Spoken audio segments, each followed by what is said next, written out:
दो भाई बहन जो एक साथ नूड नहाते हैं, नूड खाते हैं और नूड ही सोते हैं। लेकिन एक दिन इनकी लाइफ में एक तीसरा लड़का आ जाता है। वो किस तरह से इनके साथ रहेगा और क्या क्या करेगा, यही हमें इस मूवी में देखने को मिलेगा। लेकिन गाइज, वीडियो को एंड तक देखने से पहले वीडियो को लाइक करके चैनल को भी सब्सक्राइब कर लेना।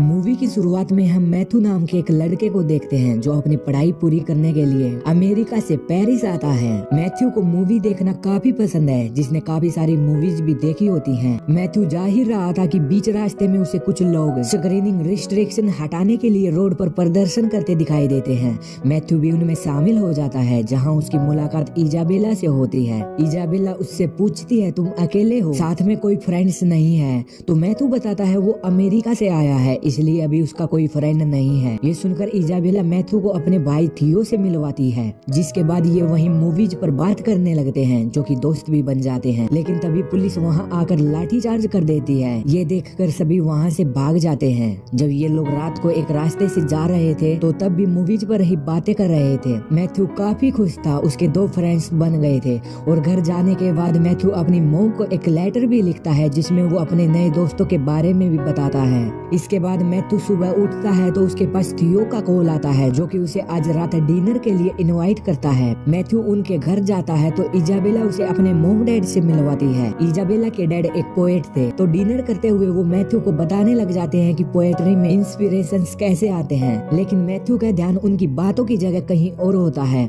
और इस बात से वो गुस्सा हो जाते हैं। इस पर मैथ्यू बताता है कि वो इस लाइटर को देख रहा था, इसमें और हमारे आसपास जो भी चीजें हैं उनमें लगभग एक सिमेट्री है। जिस तरह से एक वेल कंपोज म्यूजिक बजता है, ठीक उसी तरह इस लाइटर में भी एक ब्यूटीफुल हार्मोनी है। मैथ्यू की ऐसी बातें सुनकर इजाबेला के डैड काफी इम्प्रेस होते हैं और बोलते हैं आज की जनरेशन में भी चीजों को इस तरह से देखने वाले लोग मौजूद हैं। इसके बाद इजाबेला के मॉम डैड वहाँ से चले जाते हैं, क्योंकि वो यहाँ नहीं रहते, वो अपने काम से ज्यादातर बाहर ही रहते हैं। लेकिन जाने से पहले वो अपने बच्चों के लिए चेक छोड़कर जाते हैं ताकि वो अपना घर चला सके। इसके बाद रात को जब ये तीनों बैठे होते हैं तो इजाबेला मैथ्यू को किस करके उसे वहीं रुकने के लिए बोलती है। मैथ्यू का प्लान तो नहीं था, पर फिर भी वो रुक जाता है। लेकिन जब वो रात को बाथरूम करने के लिए उठता है तो वो इजाबेला के रूम में देखता है कि इजाबेला और थियो न्यूड ही सोए हुए थे। ये देखकर उसे काफी अजीब लगता है। और जब सुबह होती है तो इजाबेला मैथ्यू की आईज लिक्स करके उठाती है। मैथ्यू उससे पूछता है तो वो बोलती है वो तो थियो को भी ऐसे ही उठाती है, लेकिन मैथ्यू को उनकी सारी हरकतें अजीब लग रही थी। खैर, इसके बाद इजाबेला मैथ्यू को बाथरूम में ले जाती है, जहाँ थियो न्यूड ही था। दरअसल इजाबेला और थियो का जन्म एक साथ ही हुआ था, तो वो एक दूसरे को अलग नहीं समझते थे, इसलिए ही वो एक दूसरे से शर्म भी नहीं करते थे। और यहाँ थियो मैथ्यू को बोलता है कि तुम अकेले ही रहते हो, इसलिए अगर तुम चाहे तो हमारे साथ रह सकते हो, हमें कोई दिक्कत नहीं है। ये सुनकर मैथ्यू उनके पास ही रहने लग जाता है। और एक दिन ये गेम खेलते हैं कि एक किसी मूवी का डायलॉग बोलेगा तो दूसरे को वो चीज गेस करके बतानी होगी। अगर वो नहीं बता पाया तो उसे कोई भी डेर दिया जाएगा।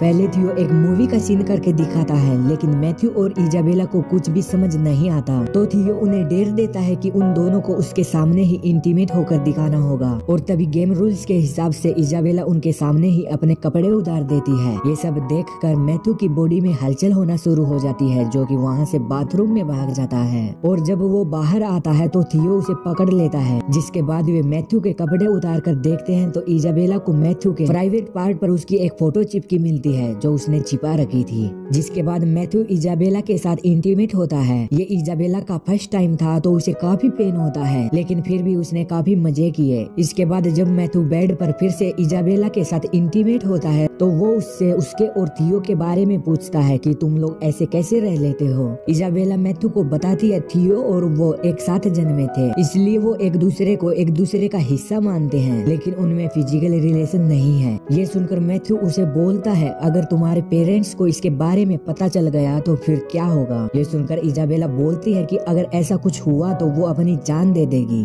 और फिर कुछ दिन बाद इजाबेला और थियो के पास जो पैसे थे वो खत्म होने वाले थे, क्योंकि वो काफी रिच लाइफ जीते थे, महंगी चीजें खाते थे, महंगी वाइन पीते थे और भी महंगी चीजें। पैसे कम होने की वजह से ये थोड़ा बहुत काम भी करने लगे थे। और फिर एक दिन मैथ्यू और थियो नहा रहे होते हैं तो बातों बातों में उनके बीच थोड़ा टकराव हो जाता है, लेकिन तभी इजाबेला उन्हें रोक कर साथ ही नहाने लगती है। और इसी बीच वो मैथ्यू से पूछती है तुम हम दोनों से प्यार करते हो तो इसे साबित करके दिखाना होगा। ये बोलकर वे दोनों मैथ्यू की प्यूबिक हेयर काटने लगते हैं, लेकिन ये मैथ्यू को अच्छा नहीं लगता। वो बोलता है तुम लोग हमेशा बच्चों जैसी हरकतें करते रहते हो, तुम्हें कुछ मालूम नहीं है। मैथ्यू इजाबेला को बोलता है कि तुम्हारा तो आज तक कोई बॉयफ्रेंड भी नहीं बना है, बस तुम अपने भाई के इंस्ट्रक्शन फॉलो करती हो। मैथ्यू के इतना बोलने पर इजाबेला गर्लफ्रेंड बनकर उसके साथ डेट पर जाती है। एक तरफ थियो भी एक लड़की को डेट करके उसे घर लाकर इंटीमेट हो जाता है, लेकिन जब मैथ्यू और इजाबेला वापस घर लौटते हैं तो वो देखते हैं थियो किसी लड़की के साथ है और उन दोनों की आ रही आवाजें इजाबेला को परेशान करने लगती हैं। इजाबेला को काफी बुरा लगता है, वो रोने भी लग जाती है। इसके बाद थियो मैथ्यू के साथ वाइन पीते हुए पेरिस में चल रहे रिवॉल्यूशन पर कमेंट करता है, लेकिन तभी मैथ्यू उसे बोलता है कि तुम्हें कुछ भी पता नहीं है देश के हालात कैसे हैं, तुम बाहर उनके बीच जाओगे तो पता चलेगा। पर इसी बीच इजाबेला आकर उन्हें हॉल में लगे टेंट में लेकर जाती है। इजाबेला मैथ्यू को बताती है कि जब वो छोटे थे तो दोनों टेंट में न्यूड ही सोया करते थे, जिसके बाद ये तीनों न्यूड होकर टेंट में सो जाते हैं। लेकिन अगली सुबह इजाबेला के मॉम डैड वहाँ आ जाते हैं, जो उन्हें न्यूड ही सोते देखकर हैरान हो जाते हैं, लेकिन वो उन्हें उठाए बिना ही उनके लिए चेक साइन करके वापस चले जाते हैं। इसके बाद इजाबेला जब उठती है तो वो साइन हुआ चेक देखती है,